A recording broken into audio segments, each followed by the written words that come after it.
Hey guys, Ian here. Today we're gonna do a draft video. I have done two drafts so far in this new set. Did mediocre in both drafts, 6-3 and 5-3. I find this current draft format to be very difficult. Um, most of the decks, well, both of the decks that I drafted didn't quite feel like it came together.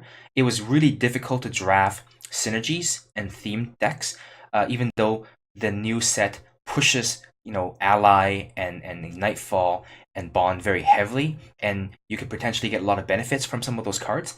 uh, it's very difficult to get a critical mass of them for your deck to feel like it's a cohesive deck. It feels like a mishmash of just random cards a lot.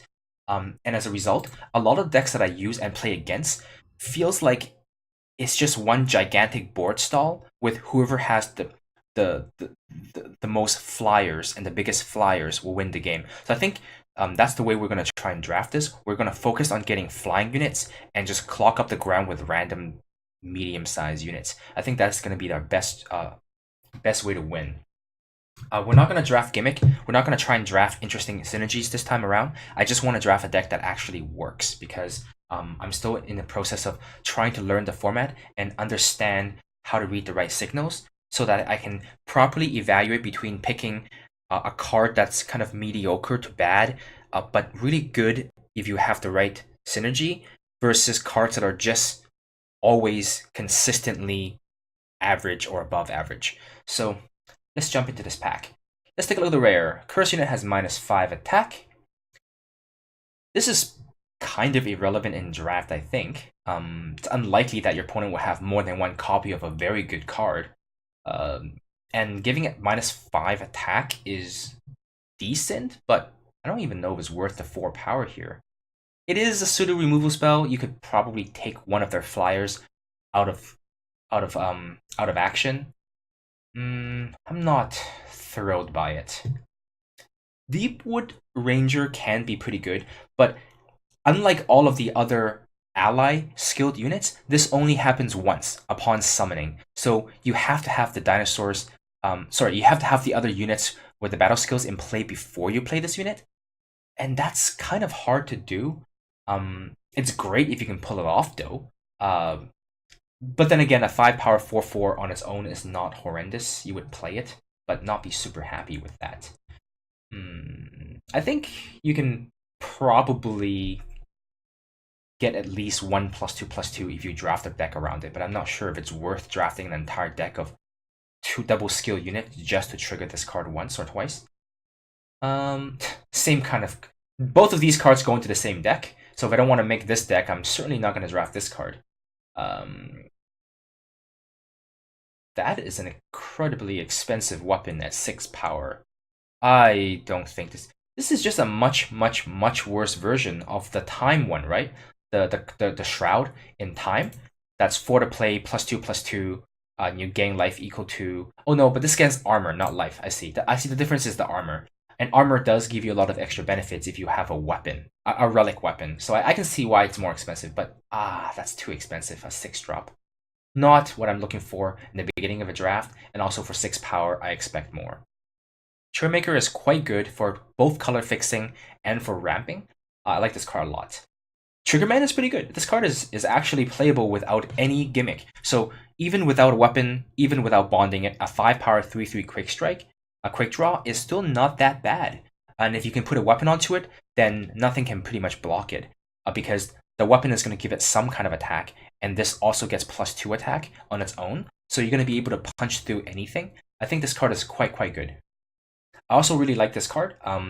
The bond, it's not super reliable to get the bond, but the ability is quite irrelevant. A 4/4 overwhelm is okay if you're paying 4 to 5 power for it. So if you can bond it for a cost reduction of 3, then you're getting really good value. And then the summoning ability of doing 2 damage to an enemy is also very good. This is not something you would high pick. For a card like this to be very good, you have to play very early in the game, so turn 1 or 2 or 3 maybe. But then you need to have a relic in play on turn 1, 2, or 3, so that's just really unlikely. This card's fine, nothing to write home about. No, you definitely don't want to play this card. This is fine, but nothing to write home about. It's an inferior version of the echoing the daggers in time that you can get in set 1. Okay, so I think I honestly just like the cards I like the most is just the Triggerman and the Trailmaker, I think. I could go for the Deepwood Ranger if I want to go kind of gimmick really early on, but these two cards are perfectly fine on their own, whereas this card, I guess this card's also okay on its own with a really high potential upside.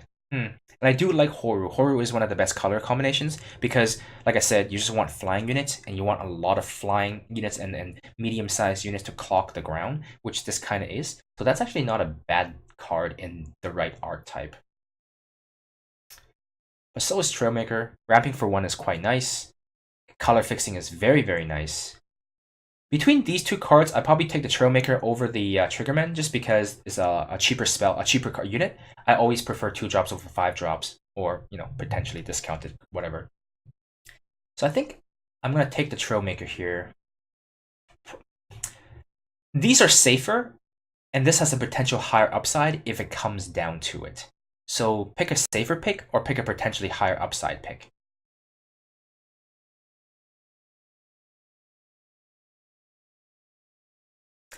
I'm going to pick the safer pick. Ooh, this card's really good. Spirit Blade Stalker is got an okay body, but a very good ultimate. This ultimate is 5 for an ultimate is not very much. You can get it almost every game you play, and it's very relevant. Lifesteal makes it impossible to race this card. I think Battlefield Scavenger is also really good. I think the 2 best cards by very far is the Battlefield Scavenger and the Spirit Blade Stalker. I'm gonna go ahead and pick up the Stalker here. I'm very heavily biased towards having at least one color that's gonna have a lot of flying units, and it's gonna be either green or blue. I need to have green or blue for the flying units in pack. I think Omens have a good number of decent flyers, and actually every set has a decent number of flyers for these colors. So I think I'm pretty biased here. In a vacuum without any color bias, I think I would take the Battlefield Scavenger because it's a pretty powerful effect. But I think because I'm biased towards flyers, I'm going to go ahead and pick up the Spirit Blade Stalker here. This is a good card. I mean, I don't know how relevant this is in Limited, but in Constructed, this card's pretty decent. Infused Strike is okay, not amazing. I think I'm pretty happy picking up. I mean, we first picked these 2 cards. First picked this and second picked this, and they're here again. So I think the 3 cards I like the most is the Watchwing, the Stalker, and the Trailmaker. I think I'm gonna go ahead and pick up another a Spirit Blade because I think this card is just really good. This card is just so powerful. I think I'll pick up a Watchwing later. I do like this card a lot as well. And I do like the Trailmaker a lot, but I think I want to have another copy of the Spirit Blade here. Yeah, I think so. I played against this card and played with this card, and every time that it's been cast, it's been a huge headache for the other side of the table. I just think this card is. I may have overvalued this card a little bit, but I love this card. So we can see that there's no green cards. So green is getting cut, which is a very scary thing for us. Alternatively, we go for a time card here. I like the Wild Rider okay. I like these uncommons here okay. But I think I'm in store for a 6 power 3/6 endurance here. 6 power 3/6 is a pretty good blocker if I'm trying to clump up the ground and get some air units. This is a good blocker. And the Explorer ally is actually pretty easy to trigger because there's a lot of pretty decent explorers that you would normally play even if you don't care about the ally here. This one's also good. It's a 3 power 2/3 flyer if you have a Sentinel, but I think Sentinels are actually harder to get than explorers because most of the explorers are lower cost, and I would like to fill my curve with lower cost units, and sometimes you just pick up an explorer just for the curve purposes. But then the Sentinels are expensive, so if you pick up this, then you're kind of stuck picking up expensive Sentinels later on, which I don't love. Ironically enough, these 2 cards work really well with each other. Um, this is it's okay. I mean, draft, this is really hard to make work. But you only need 3 or 4 spells for this to be worth its cost. But still, 2 conditional for me, not here. 2 conditional for me, not here. Yeah, I want to go ahead and pick up this 3/6 Sentinel. I don't think so. 2 conditional, 2 conditional. This is still here. Black seems to be open, and green does not seem to be open. So these two could be splash cards. We can beat Zenin, which I'm okay with. Between these shadow cards and this here, I think I'd rather pick up the Explorer first, because the Explorer works really well with this Sentinel here. And like I said, 3 power, 2/3 flyer. Flying units is really where you win the game. I think you will win more games off of flying units than you would off of a quick draw unit. That still kind of wants you to have gunslingers and weapons for it to be great. Let's just go ahead and grab that. Ooh, this thing is playable. I mean, 1 damage to an enemy is not great, but it's playable. This would be pretty good if we're in these colors. But I think, see, we saw no green cards for a couple of packs, and then you see an amazing green card. This is the best green common, I think. And there's no reason why this is still here. We're gonna pick this, by the way. It's even if we have to splash it, we're gonna splash it because removal spells are very difficult to come by in the new set.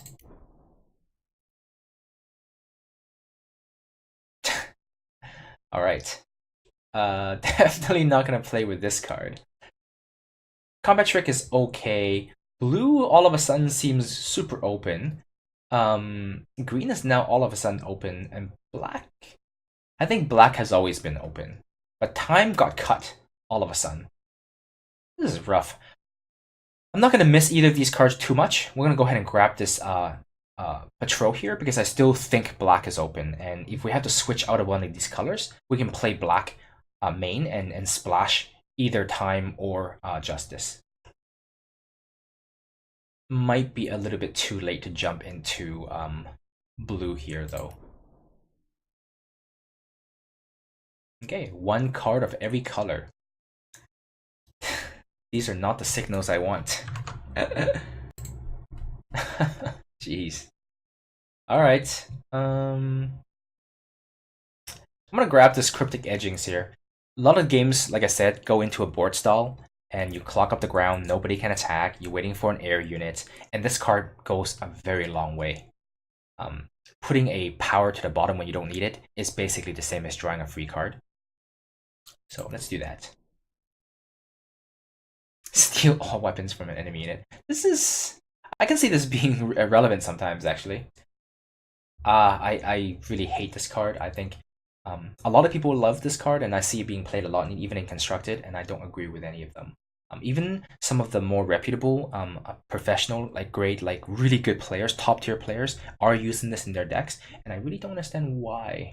I think this card is really, really bad. We'll take up this black card here for the same reason why we pick up this patrol earlier.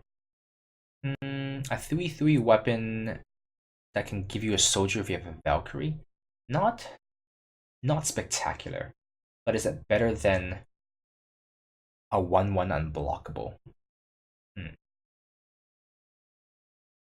I'm actually going to pick up this 1/1 unblockable here.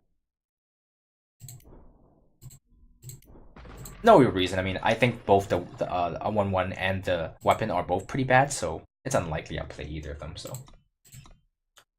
Pouncing Drake. We have 0 red cards, and red didn't. There's a few packs where I thought red was open, but near the end of towards the second half of the pack, there weren't that many good red cards. So I don't actually think it is open anymore. The first pack was very confusing. I actually can't tell what was open. I'm just guessing black is open just from the sheer number of black cards, but then the black cards that we do see aren't of the highest quality, so we could just be getting the wrong signals.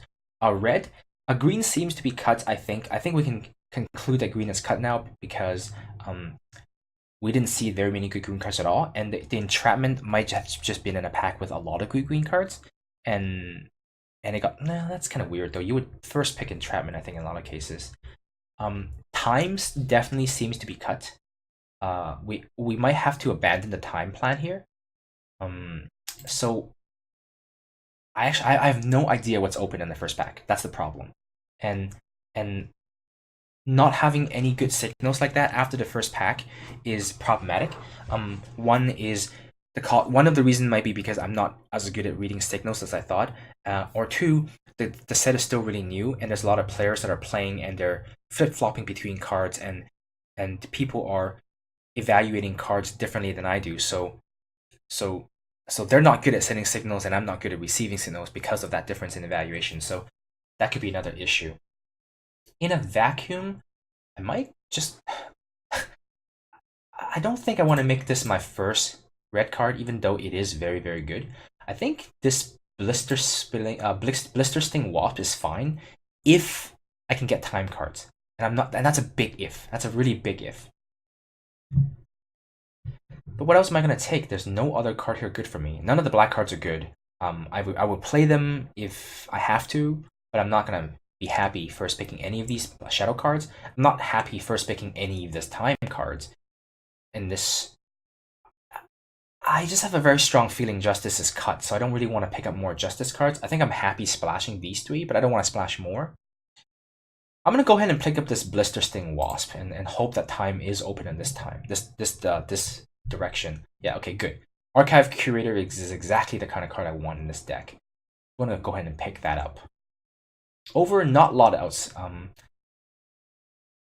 You know, if either Justice or Shadow as our secondary color, there aren't any good cards. Someone first picked a Justice card, by the way, which is a really bad sign.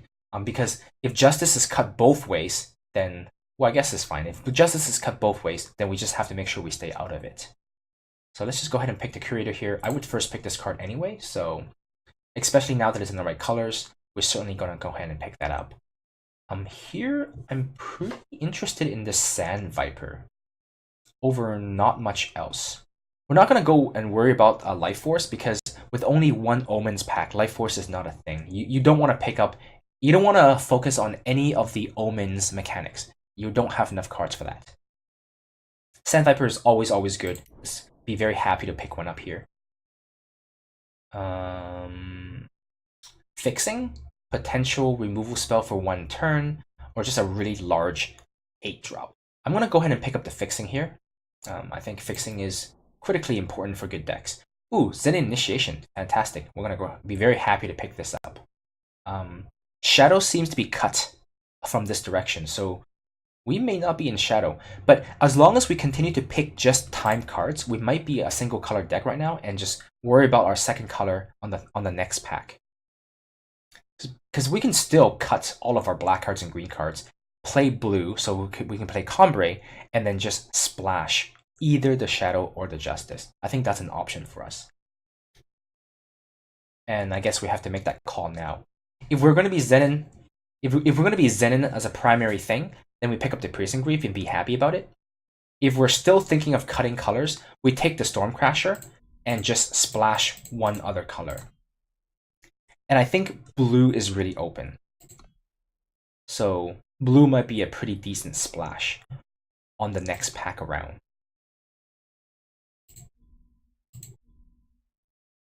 And our shadow cards aren't fantastic. I mean, other than this 3/1 flying unit here, none of the other shadow cards are that amazing. We might even still be able to just play some of our Justice cards here like this. But Justice is cut both ways. We'll splash Justice. We would like to splash Justice if possible. So I think maybe at this point, we should be Zenin and splashing Justice. And just give up on the blue. Right after I say that, so many good blue cards. Yep. Okay, we'll take the Zenin Augury here over the one-time trick and the pretty bad 1-power unit here. This is playable. Yeah, we'll pick up this color fixes for us, so it really helps us with the third color here. None of these are going to be in our deck. None of these will be in our deck. Alright, let's see. This card is the best in the pack, I think.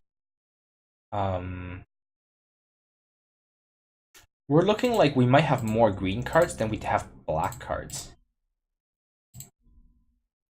In fact, we definitely do. Alternatively, we take up an Excavate, which is a card disadvantage, but it is very versatile in the late game. No, we're gonna be picking up the Karmic Guardian here and just be happy with it. Heart of the Lost Kings. Can I gain enough life for this to matter? I don't think so. I don't think I can gain enough life reliably for this to be a 5 Sentinel kind of a cast. Stranger here is a perfectly fine 2-drop. Diplomatic Seal is also a perfectly fine 2-drop. This definitely helps me fix half of the colors. Well, mainly the green. So if I'm splashing green, this could be pretty good. Yeah, let's just go ahead and take up the Recano Stranger here. Maybe the Diplomatic Seal. You know what? I changed my mind. I'm going to go ahead and pick up the Diplomatic Seal. This card's quite good. It's very versatile. I don't have enough life gain for this to be consistent enough, so I'm not going to worry about it. Yeah. Ooh, Chalice. Man, I really regret not being in blue now. Really regret not being in blue. Well, we're going to pick up the Seek Power, I think. Our deck doesn't have that many ways to win. I have very low attack power flyers and just a bunch of ways to clock up the ground. We need to pick up some expensive cards as game finishers pretty quickly here. I think Seek Power over the Combat Banner because this will give us all access to all 3 colors. Okay. Brightmace Paladin is a pretty playable unit, but Unlock Potential is really good in a lot of flyers.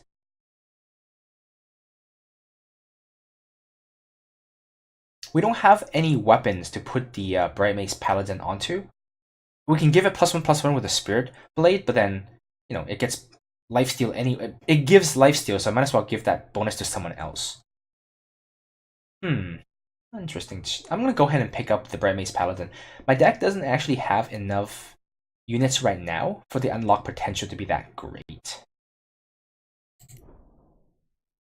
Yep, follow with the Healer's Cloak. Perfect card from our deck here. Ooh, this is a good Stranger. Oh, no. This Dinosaur is definitely what we want here.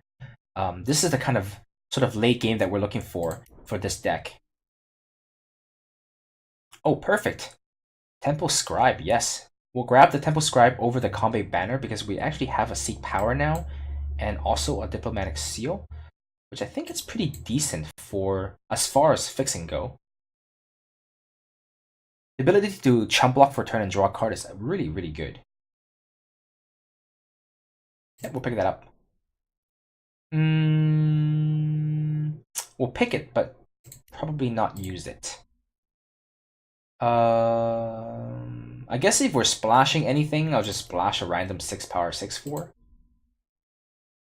Nope. Not gonna play with any of these cards. Huh, okay. Another ramp card. It's not too bad. Nocturnal Observer is an interesting card. Its special ability during night is not that great, to be honest, because it's kind of like the Blind Storyteller. There's a lot of cards that can give you this kind of a looting effect. In Magic, we call it looting. You basically draw a card and discard a card. But this one only works basically. You can only use it twice. You can use it the turn that you play it, and you can use it on your following turn, unless you trigger Nightfall more often. But this is not a very powerful or impactful Nightfall payoff. And if you don't have a lot of payoffs for Nightfall, using Nightfall is not a very good idea because your opponent, it's a symmetrical effect. Your opponent gets the same benefits. So I think Nightfall is most of the time going to be just as beneficial for your opponent as it is for you, and sometimes you get some benefits out of it. And I'm not a big fan of that. That's a combo. Too much work for a 5/3, actually.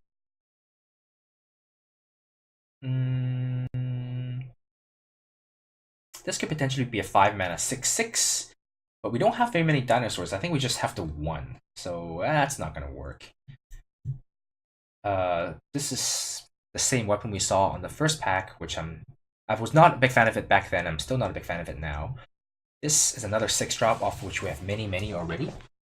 I'm actually a pretty big fan of this 5/3 flying unit. That's actually a pretty good payoff card for Nightfall.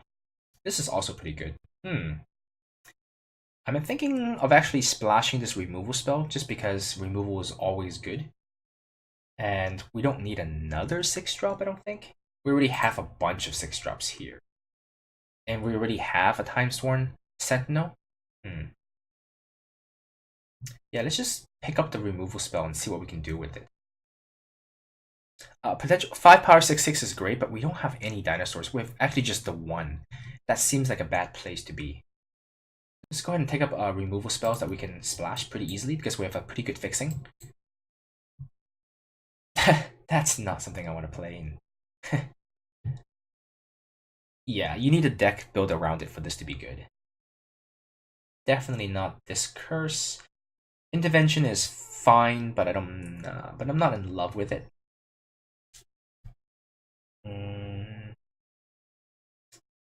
I think we're just gonna go ahead and pick up another Trailmaker here. I think our deck. I mean, first of all, it's color fixing, which I love, and we do have quite a bit of 4 and 6-drops. Ramping into a 4-drop is very good. We have also some ways to sink our mana into, or sink our power into. So let's just go ahead and pick another Trailmaker here and be happy with that pick. We don't have enough Sentinels and we don't have enough relics for this to be good. I think we'll just pick up a random 4-power dinosaur here. We're not going to splash that or that. Yeah, we're just going to pick up a random 4-power 2/2, which is fine because we can ramp into the 4-power with Trailmakers. So a turn 3 4/2 is not horrendous. It's not great, don't get me wrong, but it's not horrendous. This card is really good.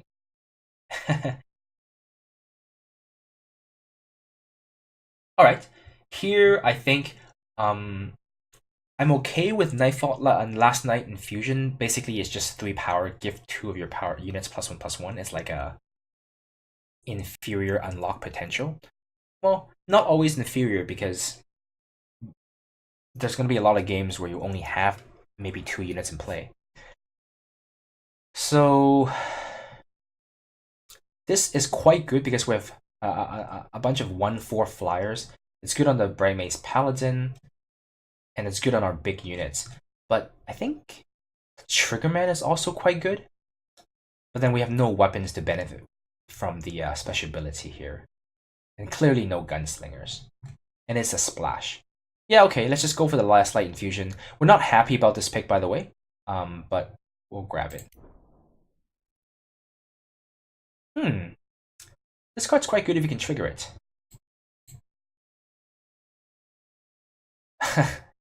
I don't think that's reliable. I think we have 3 ways to basically get lifesteal. But I guess I'm just as happy. Well, this is going to be a 3-power 3/3 in our deck. We have no weapons. It's straight up a vanilla 3-power 3/3. I guess the question is that good enough? A vanilla 3/3 versus a vanilla 2/2 that sometimes gets us a 4/4, but very rarely. I'm actually gonna go for this this wisp here because we do have 3 ways to get to trigger it, and we literally have 0 weapons. So this is just a blank 3-power 3/3 here. We're gonna go ahead and pick that up. Ooh, can we even? So we need a dinosaur. So we have 1 dinosaur here, and we have 1 dinosaur here. 2. Or am I better off just playing this card as an attacker? I feel like you don't win games by playing a bunch of random 2/2s and 3/3s. I feel like you win games by playing something really large and scary. That's just how the format feels like to me. We ended up not having quite enough flyers to get there. We have some flyers, but they're all very low attack, so it's going to take forever for the flyers to finish the game.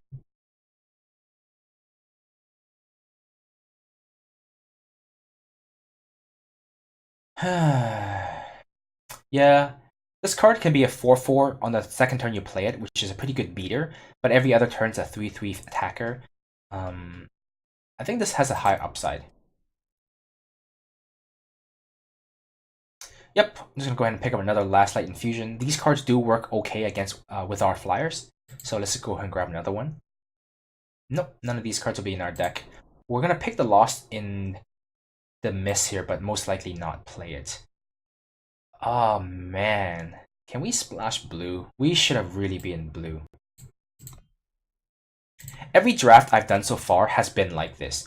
You get to the last pack, you just don't know what's open. Everybody's picking random stuff in different colors.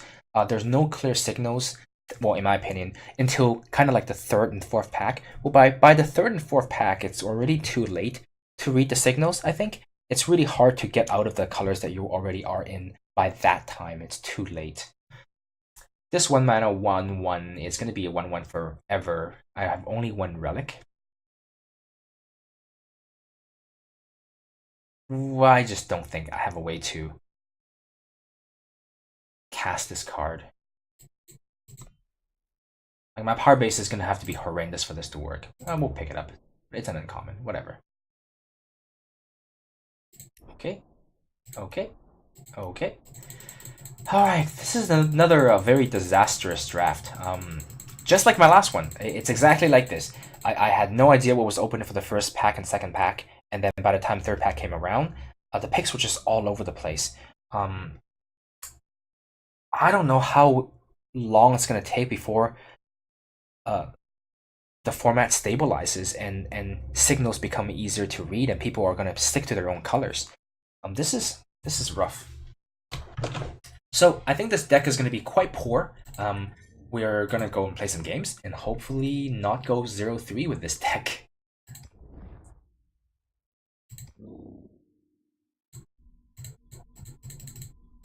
Oh, no, not that one.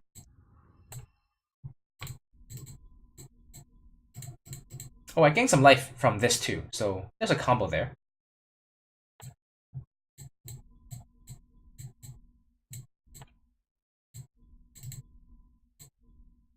For a splash, I think I'll splash this flyer and a removal spell, but I don't even think I'll splash this gunslinger here. It's kind of hard to play a double splash card. The Blister Sting Wasp, though, I will certainly play. Let's get rid of the Zen and Augury here. Let's get rid of this Peacekeeper. 17 power. I have a Seek power, so that's basically 18 power. I also have 2 power producers, so I think 17 is fine despite having a bunch of 5 and 6 drops here. We might even be able to play one more 6 drop, but the green 6 drop is not that great, so I don't think I need it. I think this is okay. I think this deck is a bit of a mess. You kind of have these kind of very small, limited synergies between specific cards that come from the same set.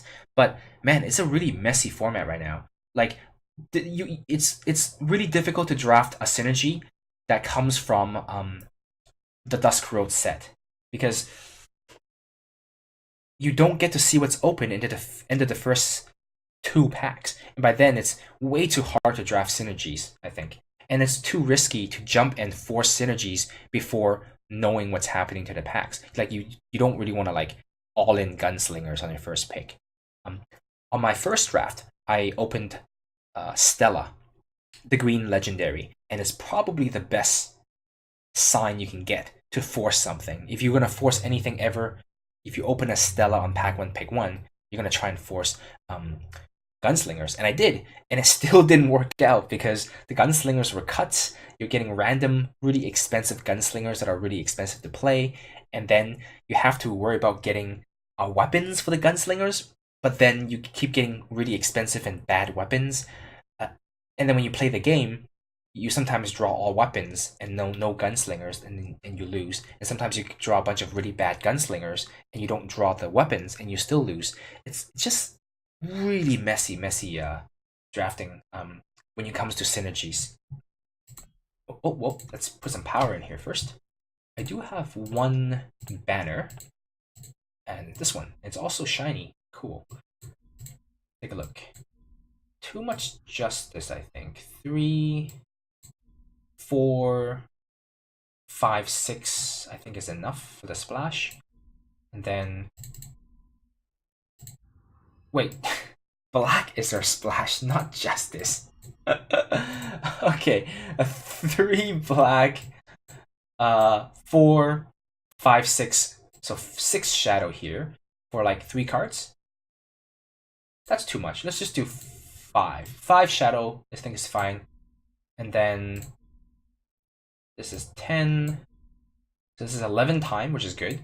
And then 6, 7, 9 justice, which is also pretty good. Alright, I think this is... So then this is 2, 3, 5 shadow for 3 shadow cards. Alright, let's up it one more. So now we have only 9, 10 time sources. Nope, I think this is fine. I think the power base in this deck is pretty decent. Thanks to the Trailmakers specifically. Oh, especially. But yeah, let's go and see how this deck does.